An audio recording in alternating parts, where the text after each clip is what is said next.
ज्ञान यज्ञ की इस अनोखी कक्षा में आपका स्वागत है। मैं हूँ आरती। चलिए शुरू करते हैं आज का अध्याय। MS Word 2007 के पेज लेआउट टैब में पेज बैकग्राउंड ब्लॉक के अंतर्गत हम सीखेंगे पेज कलर फंक्शन का उपयोग और बॉर्डर्स और शेडिंग फंक्शन का उपयोग। इसी टैब के पैराग्राफ ब्लॉक के अंदर हम सीखेंगे इंडेंट का उपयोग। अपनी फाइल में आप जो भी टेक्स्ट लिख रहे हैं किसी भी पेज पर, उस पेज का कलर अगर आप चेंज करना चाहते हैं तो उसके लिए आप पेज कलर पर जाएं और ये यहाँ पर आपको इतने सारे ऑप्शन मिलते हैं। ये देखिए नीचे प्रीव्यू में आप देख भी सकते हैं कि कौन से पेज पर कलर कैसा दिख रहा है। जो भी कलर आप लेना चाहें वो ले करके उस पर क्लिक करेंगे तो वो कलर आ जाएगा। अगर आप और ज़्यादा कलर चाहते हैं तो मोर कलर्स पर चले जाएं। यहाँ से भी आपके पास ऑप्शन है, आप कलर बना सकते हैं। इसमें से कोई भी कलर चुन सकते हैं और उस कलर को सिलेक्ट कर सकते हैं। इसके अलावा अगर आप फिल इफ़ेक्ट्स चुनते हैं, यहाँ पर आप एक कलर लेना चाहते हैं तो वन कलर पर आप क्लिक कर दें। इसमें से कौन सा कलर आपको चुनना है वो चुन लें। मान लीजिए आपने ये कलर चुना। अब इसमें लाइट और डार्क आप कितना करना चाहते हैं वो आप कर सकते हैं। ये देखिए नीचे आप देख सकते हैं कि वो कितना लाइट होगा कितना डार्क होगा, ये आ जाएगा। ये पूरा डार्क हो गया। इसको आप कैसा रखना चाहते हैं वो आप अपने हिसाब से रख सकते हैं। 2 कलर्स में आप जाते हैं अगर, तो इसमें एक कलर के साथ दूसरा ब्लैक आ जाएगा और दोनों का शेडिंग रहेगा। इसमें और भी ऑप्शन आप चाहें दूसरे रंगों के तो चुन सकते हैं। ये देखिए अलग अलग कलर्स हो जाएंगे। दूसरा कलर ब्लैक न रख करके अगर आप और कोई सा रखना चाहते हैं तो वो भी रख सकते हैं, तो इसके आपको कॉम्बिनेशंस मिल जाएंगे। और प्री सेट में आपको कुछ बने हुए पहले से कॉम्बिनेशंस हैं जो आपको इसमें मिल सकते हैं। जैसे ये अर्ली सनसेट का है। इसके अलावा भी अगर आप किसी पर जाते हैं लेट सनसेट आपको मिल जाएगा। कोई और अगर आप लेना चाहते हैं तो वो भी आपको मिल जाएगा। इसमें से कोई सा भी आप चाहें तो वो ले सकते हैं। इसको आप अगर ओके कर देंगे तो आपके पूरे पेज का कलर इस तरह से आ जाएगा। अब अगर आप टेक्सचर बदलना चाहते हैं अपने पेज का तो आप टेक्सचर पे जाकर के क्लिक करें और ये आपके सामने अलग अलग तरह के टेक्सचर आ गए। अब इसमें से जिस भी टेक्सचर पर जाकर के आप क्लिक करेंगे, ये आपने मान लीजिए चुन लिया, इस तरह का ये आएगा। इसको अगर ओके कर दिया तो ये देखिए आपके पूरे पेज पे उस तरह का टेक्सचर आ गया। अब अगर आपको टेक्सचर नहीं चाहिए तो आप नो कलर कर दीजिए, ये चला गया। इसी तरह से फिल इफ़ेक्ट्स में आपके पास पैटर्न का ऑप्शन भी है। अगर आपको पैटर्न चुनना है तो आप पैटर्न पर क्लिक करें। ये अलग अलग तरह के पैटर्न्स आ गए हैं। इसमें से जो भी पैटर्न आप चाहें वो आप ले सकते हैं। मान लीजिए आपने ये पैटर्न चुना और इसमें अगर यहाँ पर आप क्लिक करेंगे तो आपको अलग अलग कलर्स मिल जाएंगे। जिस भी कलर में आप ये पैटर्न चाहते हैं वो कलर आप चुन लें। मान लीजिए कलर आपने चुना, अब इसको ओके कर दें तो ये देखिए आपके पूरे पेज पे वो पैटर्न आ गया।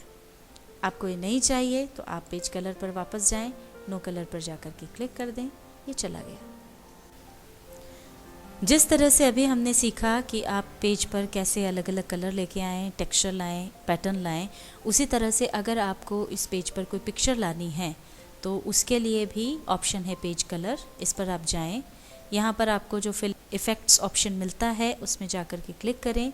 यहाँ पर ये ऑप्शन है पिक्चर का, इस पर आप क्लिक करेंगे। नीचे सिलेक्ट पिक्चर ऑप्शन है, इस पर क्लिक करें। ये आपके सामने पिक्चर्स लाइब्रेरी खुल गई। आप चाहें तो इसमें से कोई भी तस्वीर चुन सकते हैं और अगर आपके पास आपके सिस्टम में कहीं पर पिक्चर रखी हुई है डेस्कटॉप पर या कहीं और पर, तो वहाँ से भी आप पिक्चर ले सकते हैं। उस लोकेशन पर जाकर आप पिक्चर ले लीजिए, वहाँ से सेलेक्ट कर लीजिए और या फिर यहाँ से आप जो भी पिक्चर आपको पसंद आती है वो आप ले सकते हैं। मान लीजिए आपने लाइट हाउस की पिक्चर ली, इसको आपने सेलेक्ट किया, इंसर्ट किया और ये इस तरह से नज़र आएगी। इसको ओके कर दिया, ये देखिए।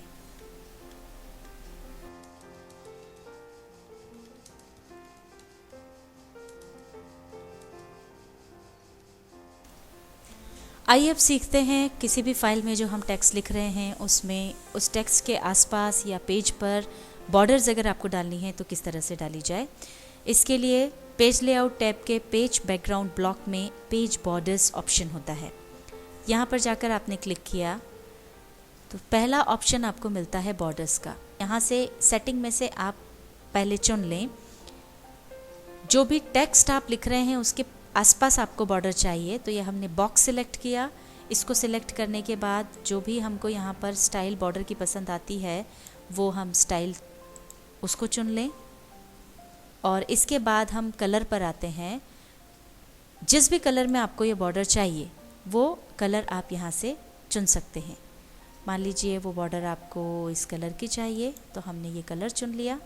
यहाँ पर आपको प्रीव्यू में दिख जाएगा और इसके बाद जाकर के आप ओके कर दें तो ये आपकी पूरे टेक्स्ट पे बॉर्डर आ गई। अब आप जो भी टेक्स्ट इसके अंदर लिखेंगे उसके आसपास ये बॉर्डर चलती जाएगी। जैसे जैसे आप एंटर प्रेस करेंगे आगे मैटर लिखते जाएंगे, ये बॉर्डर आपकी बढ़ती जाएगी। आइए अब सीखते हैं पेज बॉर्डर इंसर्ट करना। इसके लिए हम पेज बैकग्राउंड ब्लॉक के पेज बॉर्डर्स वाले ऑप्शन में जाएंगे। किस तरह से बॉर्डर डालना टेक्स्ट के आसपास वो हमने देख लिया है। पेज बॉर्डर के लिए हम इस ऑप्शन का उपयोग करेंगे। अब यहाँ पर अगर आप बॉक्स लेते हैं तो सीधी सीधी आएगी, शेडो लेते हैं तो जो बॉर्डर है वो शेडो के साथ आएगी, 3D में 3D इम्पैक्ट के साथ आएगी। हमने बॉक्स चूज़ किया। अब यहाँ से आपको बहुत सारे ऑप्शंस हैं, जिस भी तरह की बॉर्डर आप चाहते हैं वो आप चुन सकते हैं। मान लीजिए आपने ये चुनी तो ये देखिए प्रीव्यू में आपको दिख जाएगी, इस तरह से बॉर्डर आएगी। अगर ये चुनी तो इस तरह से आएगी। ये तो लाइंस में हो गई। अगर आपको कुछ अलग हट के बॉर्डर्स चाहिए तो आप आर्ट में जा सकते हैं। यहाँ पर ये देखिए एक ऑप्शन नन का है जिसमें इसमें से हम कुछ भी नहीं ले रहे हैं। पर अगर आपको कुछ अलग तरह की कुछ अलग हट कर के ऑप्शंस चाहिए तो ये इतने सारे जो ये आर्ट दिए हुए हैं इनको भी आप बॉर्डर की तरह यूज़ कर सकते हैं। मान लीजिए आपको हार्ट्स चाहिए, आपने इसको सिलेक्ट कर लिया तो ये हार्ट्स पूरे आपके बॉर्डर के रूप में आ जाएंगे। और अगर आपको ये नहीं चाहिए तो आप नन पर जाकर के क्लिक कर दें, ये सब हट गया। मान लीजिए हमने यहाँ से ये वाली बॉर्डर चूज़ की। कलर जैसा कि आपको बताया था, इसमें से जो भी कलर आप चाहते हैं वो कलर आप चुन सकते हैं। ये इस तरह से उसके आसपास कलर आ जाएगा और ओके करने पे आपके पूरे पेज पे बॉर्डर आ जाएगी। ये देखिए ये इस तरह से ये है पूरे पेज पर बॉर्डर। आपको ये चारों तरफ ये बॉर्डर मिलेगी। आइए अब हम सीखते हैं कि किस तरह से जो भी मैटर हम लिख रहे हैं, जो भी टेक्स्ट हम लिख रहे हैं उसके पीछे अगर आपको कलर चाहिए तो उसके बैकग्राउंड में कलर कैसे लेना। इसके लिए पेज बॉर्डर्स में जाकर के आप ऑप्शन चुनें शेडिंग। शेडिंग में यहाँ पर आप कलर चुन सकते हैं, कौन सा कलर आप चाहते हैं। ये आपके बॉक्स की बॉर्डर है, इसके हिसाब से मान लीजिए आपने कोई भी कलर चूज़ किया। मान लीजिए हमने ये कलर चूज़ किया, ये इस तरह से दिखेगा। अगर आप इसे बदलना चाहें तो बदल भी सकते हैं। ये हमने चूज़ किया और इसको फिर ओके कर दिया। ये देखिए ये जो भी टेक्स्ट आप लिख रहे हैं उसके बैकग्राउंड में, और जैसे जैसे आप टेक्स्ट लिखते जाएंगे आगे बढ़ाते जाएंगे ये शेडिंग भी अपने आप बढ़ता जाएगा। आइए अब हम सीखते हैं कि पैराग्राफ में इंडेंट ऑप्शन का उपयोग कैसे किया जाए। पैराग्राफ ब्लॉक में ये आपको इंडेंट ऑप्शन मिलता है। इसमें जो भी पैराग्राफ आपने लिखा है वो मान लीजिए लेफ़्ट की तरफ से आपको राइट की तरफ खसकाना है। यहाँ से ना शुरू करके मान लीजिए आप उसको 1 से शुरू करना चाहते हैं तो आप उसको लेफ़्ट से खिसकाना चाहते हैं तो इस ऑप्शन पर आप जाएं। ये देखिए ये आपका 1 आ गया।